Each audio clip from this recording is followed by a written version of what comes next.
Ndabaye ikaze mu gihano cy'amasengesho mushizana mwene so Habimana Jibril uno musi manaje mutima wanje mjambo rivuga ngo ikanguro ryo kwigiti cha mu Gifaransa ni le réveil personnel. Iyo tuvuze le réveil personnel ikanguro ryo kwigiti cawe ko turavuga umuntu yasinziriye akwiye kwikangusha gukora muri no mwanya. Itiro ndiko ndavuga sitiro ryo mu cumba ni sitiro ry'umuntu aryamye, itiro risanzwe ndavuga itiro ryo mu buryo bw'imwemu. Abantu benshi baravuga ko bakijijwe ugasanga ubuzima bwabo n'Imana busa n'umuntu asinziriye. Rero ko turavuga ikanguro tuvuga ikanguro personnel bisigura ngo nukugaruka ku Mana, nigihe umutima wawe ugarutse ku Mana ibice 100%. Nigihe umutima wawe wongeye kugaruka ku Mana ugahindukirira Imana ukavuga ngo uno munsi ndiyemeje gusura handi kugaruka. Abantu benshi bitwa ko bakijijwe benshi barasinziriye, benshi ntibasenga, benshi ntibasoma ijambo ry'Imana. Uno munsi nashaka mvuge ngo ikanguro ryo giti cawe. Sinko ndavuga ikanguro ryo muri rusange, ko ndavuga ikanguro ryo giti cawe. Ntiyashobora kuba ikanguro muri rusange, ntashobora kuba ikanguro mwishe, ntashobora kuba ikanguro mu gihugu igihe hadahagurutse abantu bikangure, igihe umuntu atari karakanguka ku giti ciwe. Yagomba dusome mu Banyefeso igice ca 5 umurongo wa 14. Bibiliya yatubwira ngo nico gituma bivugwa ngo ikangure wewe usinziriye, uzuke uve mu bapfuye, Kristo arakumurikira. Uri kurankukira no munsi umwami ariko arakubwira ngo ikangure uvyuke, ikangure we usinziriye. Umuntu iyo asinziriye asa n'umuntu yapfuye. Abantu benshi eta y'ubuzima bwabo bw'imwemu isa ni yasinziriye. We usinziriye umwami ariko akubwira ngo ikangure, va muri iryo tiro ryo kutarondera Imana, va muri iryo tiro ryo kudasenga, va muri iryo tiro ryo kutarimbura ijambo ry'Imana, va muri iryo tiro. Benshi muri bo barataye n'amashengero basengeramwo. We usinziriye va muri urwo rupfu rw'itiro, va muri urwo rupfu bwo buryo bw'imwemu, ikangure, Kristo akumurikire. Va muri iryo tiro, ikangure mu izina rya Yesu Kristo. Umwami no munsi akaragukangura, akarakubwira va muri iryo tiro. Kenshi umugwaniza ashaka gutsinda umuntu, ashaka kunaniza umuntu, ahantu hambere amutsindira mu migendere yawe n'Imana, kuko arabizi yuko niwaba ukangutse, niwaba uri umuntu uri kuragendana n'Imana, Satani ntazoronka gufatira ngo no munsi bigituma ibibazo biko byinjana ari byinshi. Nikora ko wataye Imana, nikora ko watakaje rwa rukundo rwawe rwambe, nikora ko watakaje wa mwanya w'Imana, nikora ko vyitwa kuri muzima kandi warapfuye. Nagomba dusome muri Zaburi 121 121 umurongo wa 4. Imana yaje ari gihe twibaza yuko twebwe ari twenyene dukangutse, mugabo Imana ishobora kubwira ngo ikangure yo idakangutse. Imana yacu ntisinzira, Imana yacu ni irakangutse. Nico gituma ishaka ko nawe ukanguke. Muri Zaburi 121 umurongo wa 4 hatubwira ngo mbere uzigama Abisirayeli ntazohunyiza kandi ntazosinzira. Umwami wacu nasinziriye, umwami wacu nahunyiza, umwami wacu arakanuye, ni muzima. Umwami wacu ururupfu ariko aravuga mu Banyefeso 5 umurongo wa 14. Uwo mwami wacu nta muri urwo rupfu rw'itiro. Umwami wacu ni muzima, arakanguye, utuzigama, ntahunyiza. Nico gituma nawe wenyene utegeza kurindirira Imana ukangutse. Va muri iryo tiro ry'urupfu uri kurangukirana no munsi, va muri iryo tiro ry'urupfu umutima wawe, va muri iryo tiro riko gutwara kure y'Imana, va muri iryo tiro. Bibiliya tubwira muri Matayo 18:23 gushaka 27 ingene Yesu yararyamye mu bwato. Abantu benshi baravuga ngo Imana ngo ntikurumva amasengesho yabo, mugabo kenshi umwami kenshi ni baba basinziriye. Kenshi ni Yesu yarasinziriye mu bwato, hama abigishwa bibaza kumukangura ngo turapfuye.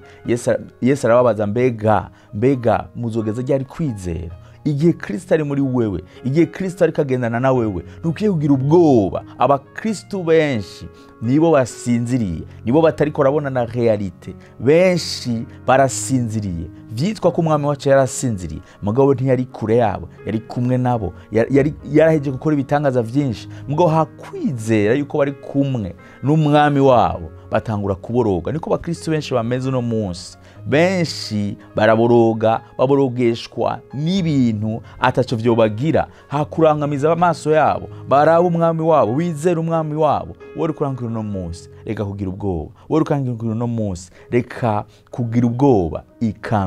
Ikangura amaso yawe yatumbereze kuri Kristo. Iryo tiro urimo ry'urupfu, dasenga umwami Yesu ari gukuremo. Iryo tiro ryo kudasenga, iryo tiro ryo kutarora imbaraga kujambo ry'Imana, iryo tiro ryo kutabana n'Imana, umwami ari gukuremo, agukure muri iryo tiro. Wewe uri kurangura uno munsi, ikangure uve muri iryo tiro. Kuko iyo umuntu asinziriye, mu bisanzwe asa n'umuntu yapfuye. Wewe uno munsi, iyo turavuga rero itiro ryo mu buryo bw'impwemu rikuraho la realite, rikuraho rigushirako uruhunyi, riraguhuma. Iyo umuntu ari mu itiro, asa n'aba bigishwa ba Yesu batariko barabona umwami ko ari kumwe nabo. Abantu iyo mu itiro ry'urupfu, itiro ry'ubw'impwemu, ntumenya no kumwama ari kumwe nawe, ntutahura yuko umwama ari kumwe nawe. Wowe uraba ibibazo, wowe uraba imipfunda, wowe uraba imisozi iri imbere yiwawe. Wowe uri kurangura uno munsi, ico umwama ashaka, arashaka ko wikangura. Umenye ko umwama ari kumwe nawe, yarazanguze ku bandi kumwe namwe gushika ku mpera y'isi. N'umwama atabesha. Hagarara kuri iryo jambo. N'igihe uri kuraca mu bibazo bimeze gute, hamurangamisa amaso yawe. Umuntu yakangutse by'ukuri ntagira ubwoba. Umuntu yakangutse by'ukuri yitega Imana. Nagomba dufate umwanya wo gusenga, uri kwangukira muri no mwanya, kugira ngo ubwire Imana, uvuge mwami, natahuye ubuzima ndi muno munsi, natahuye mwami ko nsinziriye, natahuye mwami ko ubuzima bwanje atari bwo. Bibiliya tubwira abantu benshi muri Bibiliya vyasa nko kumenga barataka, vyasa nko kumenga bari barasinziriye. Mugabo benshi igihe batahura Imana, igihe batahura icyo Imana bagombako, basa n'abantu bakuye mu rupfu, basa n'abantu bakangutse. Bibiliya tubwira umuntu witwa Gideyoni, bari mu mwijima, ubuzima bwabo bwari ubuzima bwo mu mwijima bwo kwinyegeza. Ngo igihe Imana yamugenderera, igihe umumarayika w'Imana yamugenderera, yaramukanguye, amaso yarabona. Naho no munsi umwami ariko arakugenderera, akarakubwira kanguka, va muri ubwo buzima. Umwami ariko akubona nk'umuhizi w'inkomezi. Reka kwibona nk'umuntu yananiwe. Ndimo dufata umwanya wo gusenga. Wewe utangure wibone nk'umuhizi w'inkomezi, utangure uve muri iryo tiro ry'urupfu, yo kutizera Imana, yo kudasenga, yo kutarangamiza amaso ngo bitege Imana. Dufata umwanya wo gusenga rero, wori kurangurikirana, hama usaba Imana imbabazi ahantu hose wagire mu itiro ry'urupfu, ahantu hose wagenda utari kuraraba Imana, kubera ko hariho itiro ryo mu buryo bw'impwemu ryagufasha. Uno munsi umwami ariko araguhamagara.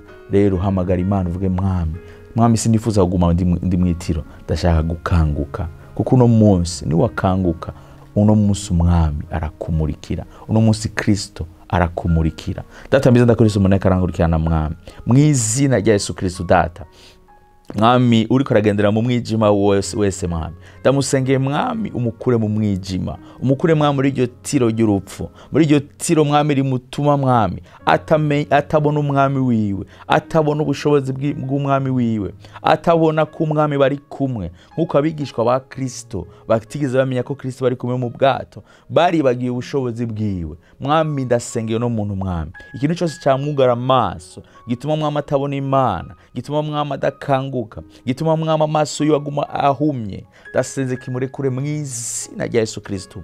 Umuntu wese akarangurikirana Data, ndasenze mwami akanguke. Mwami, umuntu wese mwami ariko aratwagwa n'itiro ry'urupfu, ndasenze mwami akanguke mu izina rya Yesu Kristo. Impwemu zose zimugwanya zigatuma mwami aja kure yawe, zigatuma mwami umutima ukangutse, umutima ukwiteze, umutima ugushaka, umutima ukunyotewe, ndasenze mu izina rya rya Yesu Kristo. Iyo mpwemu yose imurekure mu izina rya Yesu Kristo. Ijambo ryaravuga ngo umwana ahaye umwidegemvya ari degemvya koko. Ndasenze mwami umwidegemvya w'umwana wawe Kristo Yesu. Ufata umuntu wese akarangurikirana mwami, yidegemvye koko, warasinziriye, watakaje rwa rukundo rwiwe rwa mbere rwaho yabana nawe mwami. Ndasenze data mwiza, uno munsi mwami arugarurwe mu izina rya Yesu Kristo. Ivyo umugwanizi vyose mwami yamunyaze, ndasenze mwami abisubizwe.